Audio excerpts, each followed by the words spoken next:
शिकतो आणि जिल्हा परिषद वेरोला अध्यक्ष प्रमुख आणि प्रेक्षक मंडळी आणि तुमचे गुरुजन आणि विद्यार्थी बालमित्रांनो, आज गुरुतेग बहादूर यांच्या 350 वर्षाची समाबद्दल आपण इथे जमलेलो आहोत.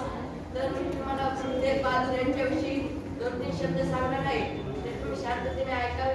गुरु तेग बहादूर हे शीख धर्माचे 9वे गुरु होते व त्यांचे वडील 6वे गुरु होते. गुरु तेग बहादूर हे शीख धर्माचे 9वे गुरु होते व त्यांचे वडील 6वे गुरु होते. त्यांचा जन्म 21 एप्रिल 1621 रोजी पंजाबमधील अमृतसर येथे झाला. 21 एप्रिल 1621 रोजी पंजाबमधील अमृतसर येथे झाला.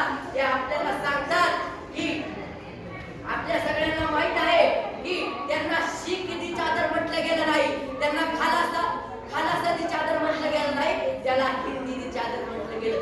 कारण त्यांनी फक्त शीख धर्मासाठी नाही, खालासी पंथासाठी नाही, तर भारत देशातल्या प्रत्येक लोकांसाठी शहादत मिळवून दिली. त्यांनी प्रत्येक लोकांसाठी शहादत मिळवून दिली. ते आपल्याला सांगतात की आत्मविश्वास, स्वतःवर विश्वास ठेवा, मान अपमान सुख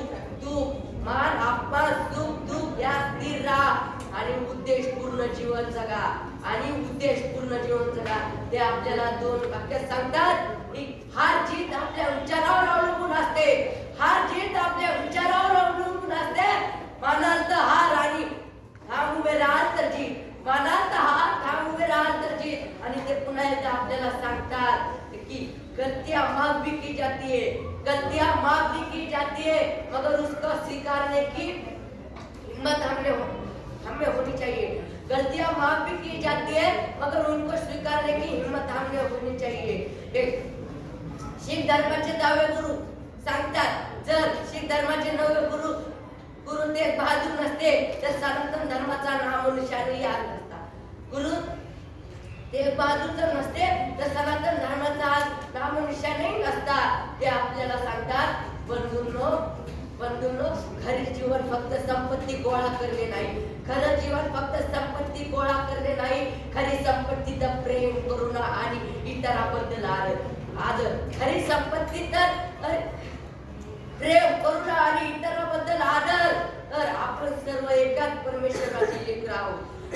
सर्वधर्मी स्वभाव ठेवा आणि धर्मासाठी आणि नीतीसाठी उभे राहा. नीतीसाठी उभे राहा. हे तुमचे सर्वात मोठे कर्तव्य. ते आपल्याला सांगतात, तुम्ही धर्मासाठी आणि नीतीसाठी उभे राहा. हे तुमचे सर्वात मोठे कर्तव्य. ते आपल्याला असंही सांगतात, कोणत्याही परिस्थितीत सत्य आणि न्यायाचा मार्ग सोडू नका. हेच आपले आत्मशीक मार्गदर्शक आहे.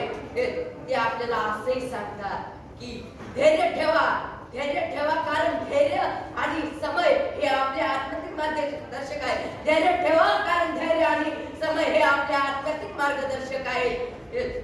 ते आपल्याला सांगतात, आपलं जीवन फक्त स्वतःसाठी नाही तर इतरांसाठी आहे. ते आपल्याला सांगतात, आपलं जीवन स्वतःसाठी नाही तर इतरांसाठी आहे. आपल्या जीवनात आपण दुसऱ्यांनाही मान दिला पाहिजे. आपल्या जीवनात आपण दुसऱ्यांनाही मान द्यायला पाहिजे, दुसऱ्याबद्दल आदर ठेवला पाहिजे. आपलं जीवन सांगतं, आपण दुसऱ्याबद्दल आदरही ठेवला पाहिजे. त्यांनी आपल्याला संदेश दिला की तुम्ही शांततेचा जगाला एक संदेश द्या. मी तुम्हाला सांगू इच्छितो आहे की I don't like this God, I like this Guru Tegh Bahadur, I like this Chhatrapati Shivaji Maharaj, I like this doctor Babasaheb Ambedkar. मला देव आवडत नाही,